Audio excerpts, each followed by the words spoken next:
Get ready to be inspired by the great things happening in rural education. The Rural Scoop will bring you new ideas and innovative solutions. We'll dive into education issues and we'll highlight what's working in your rural communities. You'll hear from a variety of educators, administrators, professionals, and others who will provide relevant and engaging content in each episode. And now, serving up the scoop, here's your host, Dr. Melissa Sadorf. Hey everyone, welcome back to the Rural Scoop. It's just me today. No guest, no co-host, just a conversation between you and me. And I'll be honest, I've been thinking about doing a solo episode for a while now, but it's never felt like quite the right time. So there's really something comforting about having another voice in the mix, somebody to bounce ideas off of and share the moment with. But lately, I've been finding myself reflecting on the question that comes up almost every conversation that I have with rural leaders and teachers and supporters, and that is, why do we stay? And, it really is a simple question, but it carries a lot of weight because anyone that's worked in rural education knows that staying isn't always easy. And when you work in a rural community and you're involved in a school, the hours are very long and the resources are pretty thin and the challenges can just really feel relentless. But we stay and we show up and we find a way to make it work. So today's episode is pretty personal. I want to talk about why rural education is worth fighting for, keeps me grounded in this work, and why after decades in education, I still believe that the rural advantage is one of the most powerful forces in public education. So I'll start with when I talk about what rural is, and I'm not just describing geography. I'm describing truly an identity. We often talk about how rural isn't a monolith and that context matters and that rural in one community can be very different when you drive 2 hours away and are looking at another rural place. Where I live in southern Arizona is very different than the grass fields in Nebraska or the mountains up in Idaho or the surprisingly rural parts of New York. But we look different from place to place. Our communities, our cultures, our ways of being and doing are very different. And so it really comes down to an ethos, an identity. And that's really what rural really starts with when I have a conversation with somebody about rural education. For me, it's the smells of feeding horses in the morning when I was going to high school and making sure that we were down at the barn taking care of the horses before we jumped on the bus and went to school. So that smell of alfalfa hay just really kind of brings me back. There's a rhythm in a rural community because people show up for everything, whether it's the back to school nights or it's the fall festival or the Christmas concert or the playoff games, the senior parade. All of those things are part of the rural fabric of the community. And I talk a lot about the many hats that rural leaders wear. And it's a place where everybody, not just those involved with schools, but everybody wears more than one hat. And sometimes they wear them all on the same day. So you may be a principal who also drives the bus, or you may be a math teacher who also is the softball coach. Your librarian might be a grant writer and the data manager and the unofficial town historian. So that's not unusual. We live with a constant balancing act, and we're always trying to find a way to deliver world-class education with a fraction of the resources that our urban counterparts have. And that's okay, because here's the thing. What we lack in funding, we make up for in ingenuity. What we lack in proximity, we have very easily made up for it with connection. And what we lack in numbers, we more than make up for it in heart. So it's easy for others that don't understand rural or don't live rural to define it by what it isn't, that deficit lens that we talk about from time to time, where it's not about what you don't have, but really, for those of us that live in rural, we know better. We know that rural gives. It gives purpose. It gives community. It gives space to lead and to be in ways that truly matter. So it's changing that narrative to be asset-based rather than going through a deficit lens. I can still remember the very first classroom that I ever taught in. It was in Sierra Vista, Arizona. And it was actually a middle school. I was a 6th grade teacher. And it was in the high school buildings that had been converted into a middle school. And my first classroom was in my English class from my freshman year. I still remember Miss Volk was my English teacher, and I had that room. And it really wasn't fancy. There were mismatched desks. There was a chalkboard. And there were windows that rattled every time that the wind picked up. But really, those 4 walls became the foundation of everything that I've done in my career since then.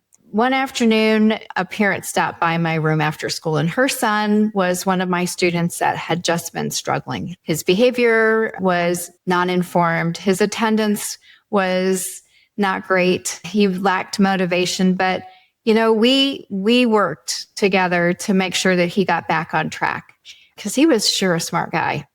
And we'd been working to get things turned back around for him. And Mom came by after school to pick him up from study hall. And she handed me a carton of eggs from her chickens. And she said, we can't pay you back for what you've done, but we wanted to give you this.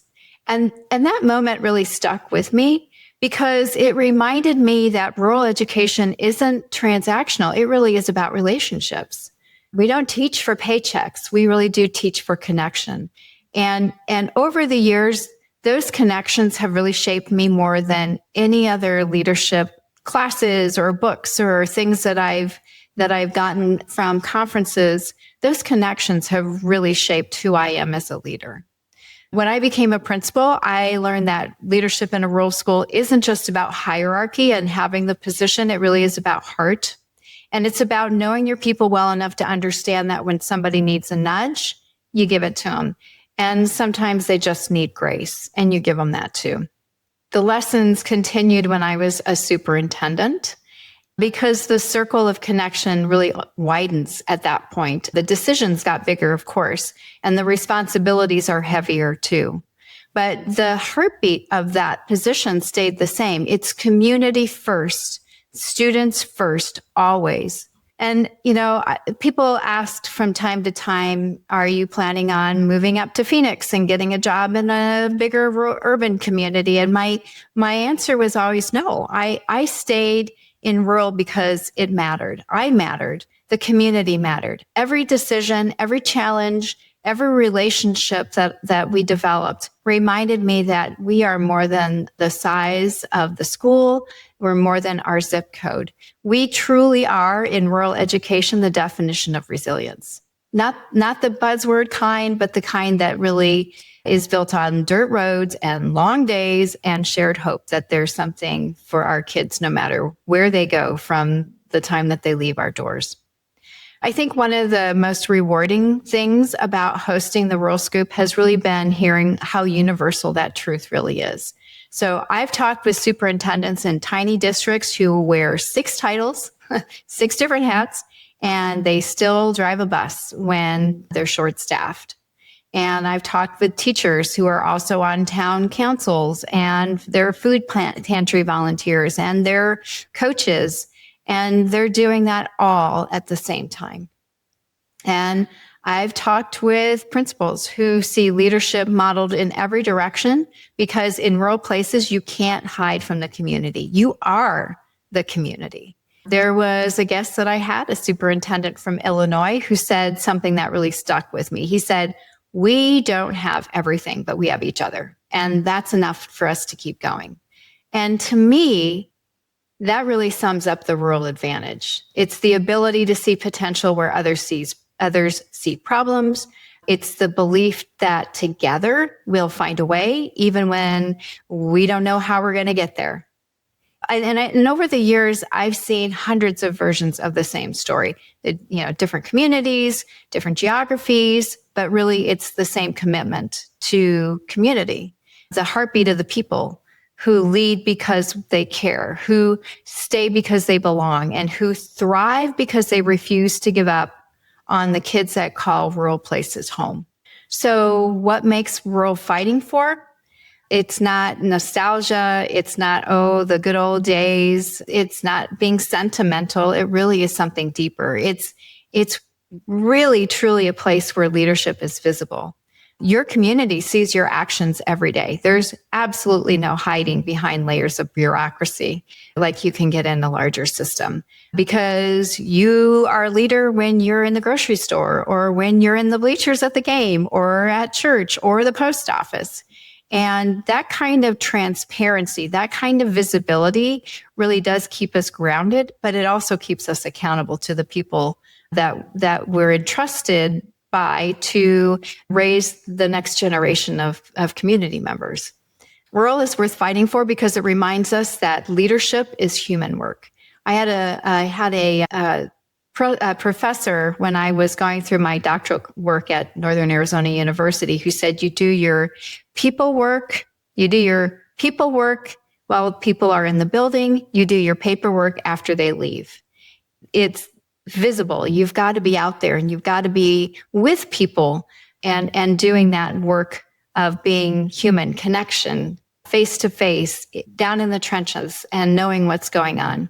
So it's the superintendent that opens the cafeteria during a power outage so that we can figure out how to feed people. Or it's the teacher who checks on a student whose family doesn't have internet, especially when we had COVID going on and there were community members that we knew weren't connected. It's the bus driver who knows every sibling in every family and knows where they live and how long it takes them to get to the bus stop and is the first one to greet them at the beginning of the day. I think rural education is where innovation happens, and it potentially happens loudly, but most of the time it's pretty quiet. You know, it's not shiny boardrooms and big splashy marketing materials that tout what your next innovation is going to be. It really is classrooms where a teacher turns a cardboard box into a science lab or finds a way to connect students with NASA from a laptop, the one that they have that's working that day. And most importantly, I think rural is worth fighting for because it preserves something that America desperately needs right now, and that is a sense of belonging. Everywhere that I go, and I have the opportunity as the executive director for the National Rural Education Association, I get a chance to see leaders in rural communities stepping up. Certainly not because it's glamorous. It is difficult right now to lead, but it's necessary.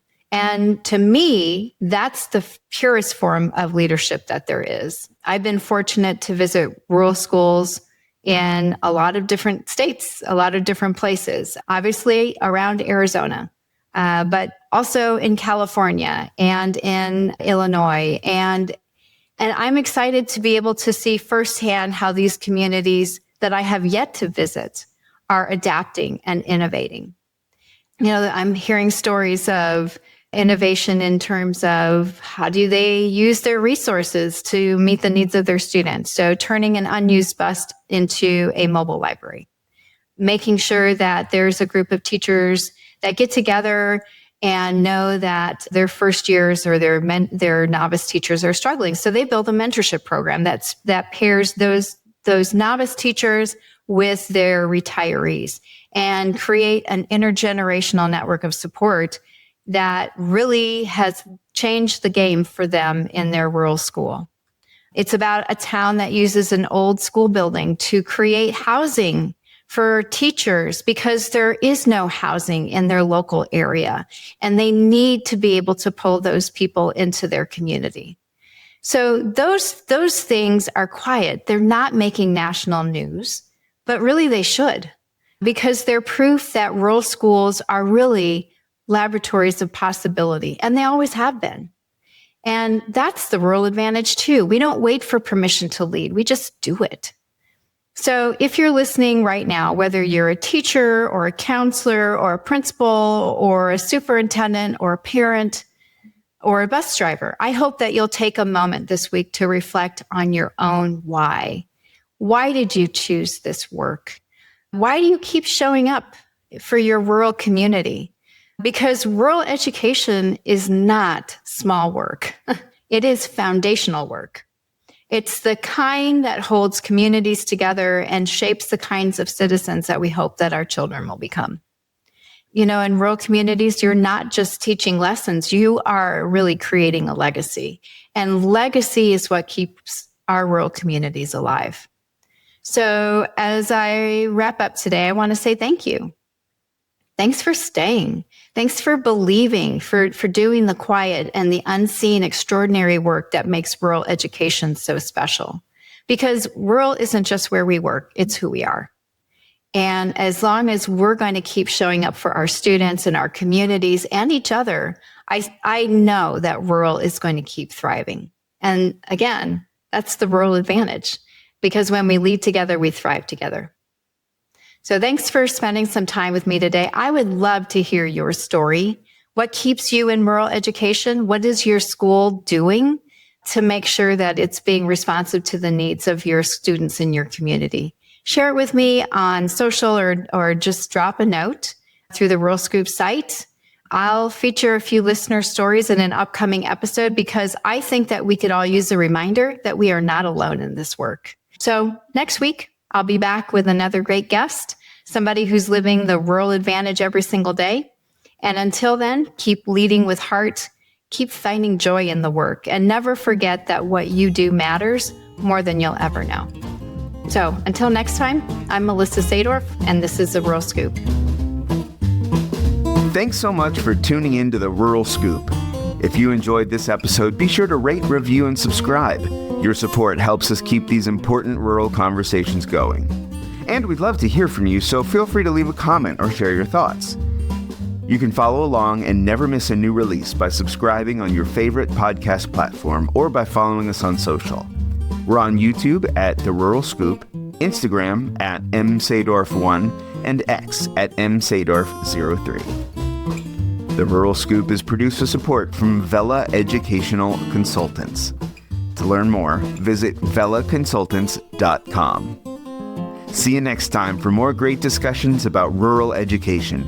And as always, keep leaning in to the rural advantage.